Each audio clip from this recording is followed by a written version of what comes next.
coming up tonight, Sitka comes in like a lion and out like a lamb.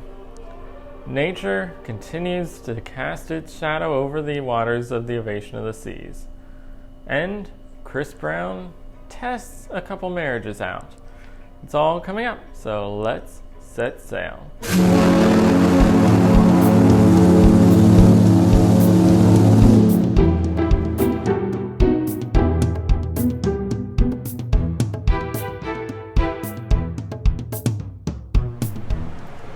Welcome to day 5 of the cruise view from onboard the Ovation of the Seas.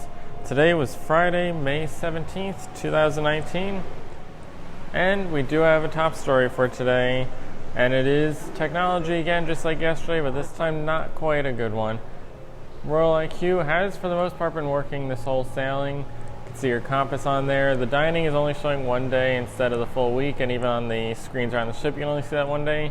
But for some reason today, the compass did not show up in Royal IQ until about 10, 11 o'clock tonight that it finally listed everything out for the day, which wasn't too helpful since pretty much everything was over by that time. So that's the first kind of hiccup we've had for Royal IQ. For the most part, the compass has been pretty accurate to what was on the paper up to this point. So in our location today, we were in our second port of call for the sailing. We were in Sitka, Alaska.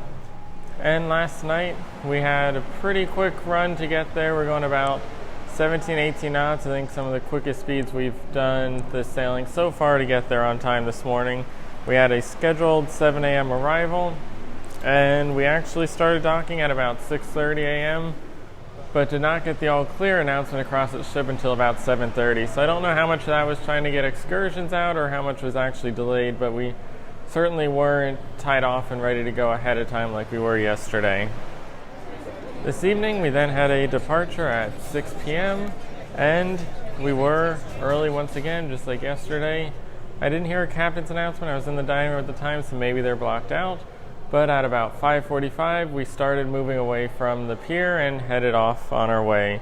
So that was about 15 minutes ahead of schedule, and then we made it to the ocean at about 7:15. You got that nice view of the ocean out ahead of us with the land falling back behind us on either side.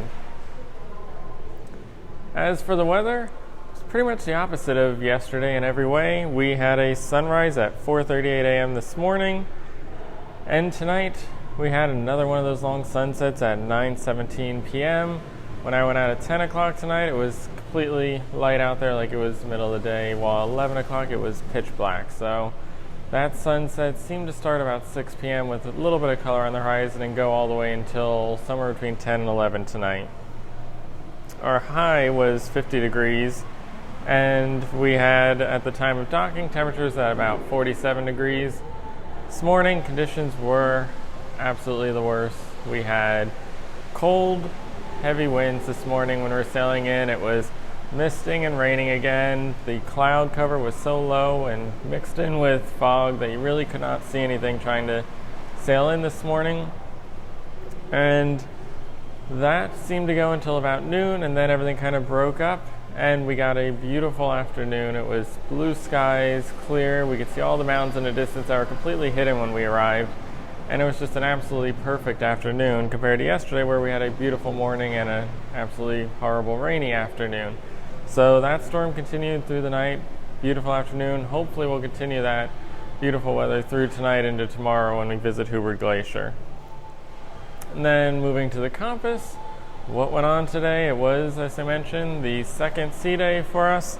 And this morning I got up at about 4:15 a.m. The captain had mentioned that we would be starting to make our entry at about 4:30 a.m. this morning. So I got up 4:15 hoping to catch it. Looked out the window, nothing but fog and rain out there. You could not see any land, could not see anything beyond the ship. So I went back to bed, got up about 5:15. By that time we could see some land visible along the sides. It was still incredibly foggy, wet out there, but it was a little bit clear that you could at least try to make out some of the land. And I watched our arrival into Sitka at that point. One of the odd things they have started doing on this sailing is from 6 a.m. to 6 p.m. those bridge wings are open, but they do keep them locked any other hours of the day. I don't know if it's related to noise complaints from the balconies nearby or if there's a safety concern around it, but this is the first sailing where I've seen those bridge wings actually get locked at night. And the hours of 6 a.m. to 6 p.m. are pretty extensive considering the time of a lot of our departures fall out of that range. So this morning we could not go out on those bridge wings when we first started that arrival, and this evening those bridge wings were closed and everybody was asked to leave just shortly after we started making our departure from the port. And in addition to that, the solarium, adult solarium as a whole, has been closed each night of this sailing, which means that in the morning, whenever I've gotten up both yesterday and today, the solarium has been closed down, so you could not go in there to get those nice forward views out over the bow of the ship while we were sailing into port. In those wetter conditions, you were forced to go out on deck or into the indoor pool or somewhere else to try and get a view like that. They seem to open those up at about 6 a.m. as well, so I'm not sure what the reason is for the solarium closing. We've never seen that on any other ship. For the most part, all the pool decks have remained open 24 hours a day. The actual pools may close, but the areas themselves have remained open for people to lounge and use just to hang out and socialize on the off hours. So at 7 a.m. roughly, we were finally fully docked. It was another brand new pier built for the Ovation of the Seas and for the new Alaska season to help support these larger ships coming in. It was not located near the downtown area. It was a little bit farther away, and it was another one of those more industrial looking areas like we saw yesterday. For me, as soon as we docked, I headed to 270 for breakfast with that beautiful view out over the bay area, and that did slowly start to clear up while I was eating breakfast as it continued throughout the whole morning. I had an excursion today at 8:30 a.m., the Native Cultural, Historical, and Raptor experience. That had a meeting time of 8 a.m. in the Royal Theater, so that gave me that perfect hour to try and get some breakfast and get everything together before our excursion. So at 8 o'clock, went up to the Royal Theater to get ready for that excursion, meet up for that. It was scheduled for 8:30. At about 8:20, we headed out of there to the buses to head off on our adventure for the day. The neat thing about this port, it is once again not near the downtown area, but they did offer complimentary buses to everybody. So when you got off the ship, you could hop on a bus. They were running, I believe I saw every 15 minutes, but it seemed like they were far more often than that. And you could take one of those complimentary buses right to the downtown area and take it back at the end of the day when you were done. And there was no charge for that. It was complimentary for everybody and gave you quick access to a little more populated area. There was a little bit of a gift shop right at the exit of the port before you got to the bus area. But for the most part, all that shopping, eating, all the things that you're looking for were in the downtown area. So it was nice having those complimentary buses for people that did not have excursions booked for today. For us, though, we did board that bus, and we had 3 different stops during our excursion, the first of which was the Sitka National Historical Park, and that one allowed us the opportunity to see some totem poles, take a walk through a nature trail, see the Indian River that flowed through the forest, and after a few minutes there, we boarded the bus again to head just up the street to the Alaska Raptor Center, where we got up close and personal with some raptors, including several bald eagles throughout the area. And not only is it eagles, but it also included things like owls and all kinds of raptors. And in that facility, it's not a zoo, it's not somewhere you go just to see an exhibit and get a look at them. It is somewhere that they rehabilitate them. So there was a whole area where you could see ones that were injured or in some way harmed and unable to take care of themselves, try and get better and recoup themselves in a completely sealed off, away from human interaction area where they could build their strength and get better again before being released, as well as areas where others were kept more for an exhibit and a little more for the guests to see and interact a little more up close with them. Following that, we then went to the Tribal Community House, where we saw and listened to some native tribal dancing and singing, and that total tour lasted about 4 hours. At the end of the day, they then took us to the downtown area where we had the option to either get off the bus there and catch any of the complimentary buses back to the ship later in the day, or we could stay on our bus and head back to the ship. So for us, that took us till about 12:30, 4 hours. So we headed back to the ship to enjoy the afternoon on board. And that, of course, was when it started to get much better. We had much better, more beautiful weather once we got back to the ship. The blue skies, the sun, the temperatures rose. It was all around better day when we got back to the ship than when we had left this morning.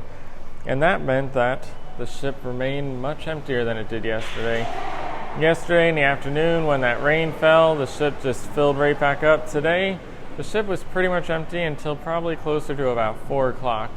And just around when people would be coming back to get ready for dinner and the final boarding of the ship at 5:30 p.m. So while I spent my time on board, I explored the ship, taking more videos and pictures, but I also happened to be up on the top deck right before 3 p.m. when they were testing the North Star, and they once again had North Star runs today. It was not on the schedule. They were doing some maintenance work this morning, and this afternoon at 3 p.m. they decided to open the North Star up for rides. So I got on that very first North Star ride of the afternoon in Sitka. So that makes 4 out of 5 days that I have managed to get on the North Star. So a lot of people seem to struggle to get on North Star. It can be complicated to get a reservation for a time slot that works, and the weather often doesn't cooperate. But as I've mentioned before, those port days are just the easiest time to get on board, and you get those beautiful port views compared to just looking out at a vast open ocean. So anytime you're on the ship in a port day, just look for the North Star, and if it is running, try and get over to it. Because today, once again, just like yesterday, when I got on board, I was waiting because I saw them setting up and doing a test run. But once I was on the capsule, they were down there trying to pull anyone they could onto the North Star, including the North Star bartender and other guests that were just sitting at the bar at the time to try and fill that capsule for that first run. So if you're just in the area, there's a good chance you can get a North Star run without even trying. So that was 3 o'clock. We had a departure scheduled for 6 p.m. and our dinner is 5:15 p.m. So that was looking like a very difficult situation. Oftentimes 5:15 dinner does not work out well with a 6 p.m. departure, so I was planning to try the Windjammer for the first time of the sailing, but the menu tonight actually looked very good. So I did head to the main dining room for our 5:15 dinner. It was a casual night once again. When I got there, I told our waiter that departure was 6 p.m. I wanted to get to it. He assured me that we would get through the entire dinner service in under that 45 minutes and I'd be done by 6 p.m. So for my courses, I started with the spicy harissa soup as my starter.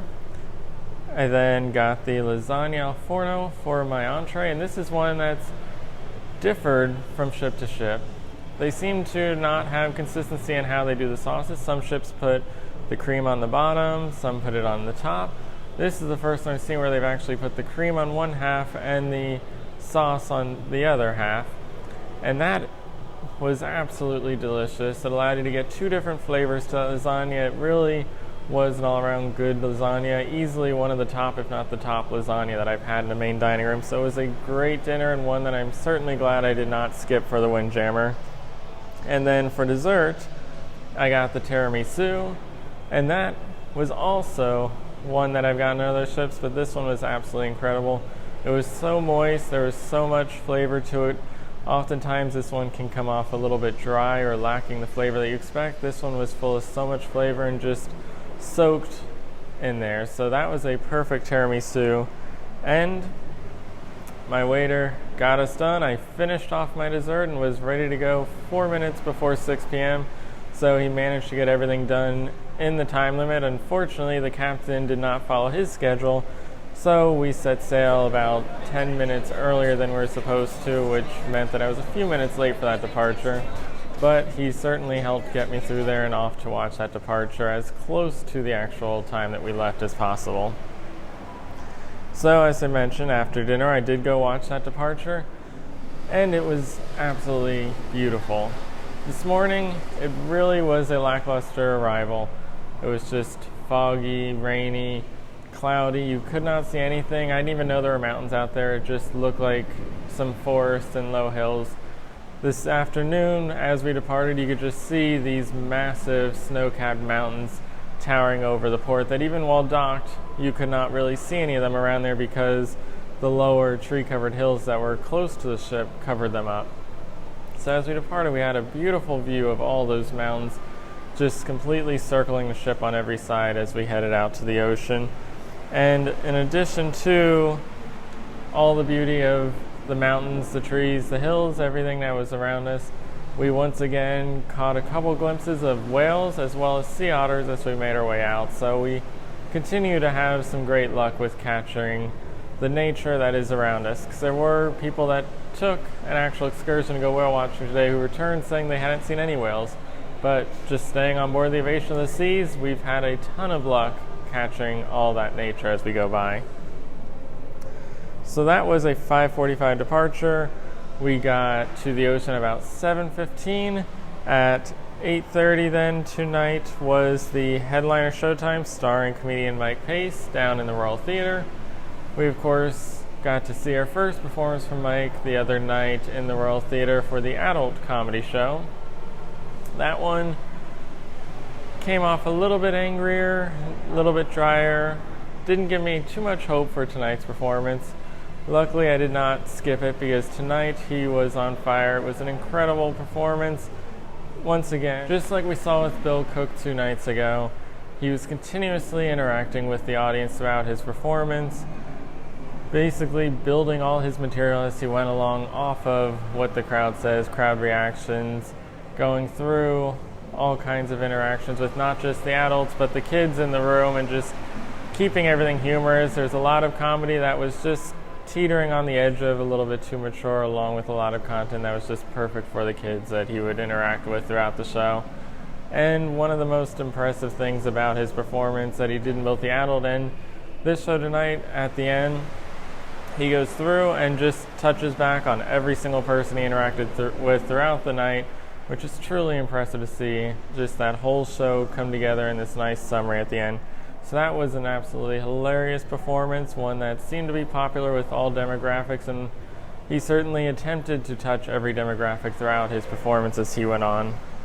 So that was an 8:30 show, about 45-55 minutes. It ended about 9:15, 9:20 p.m., and tonight at 10 p.m. in the Royal Theater was then the Love and Marriage game show, which meant that I could just stay there, keep our seats, and watch for the next show.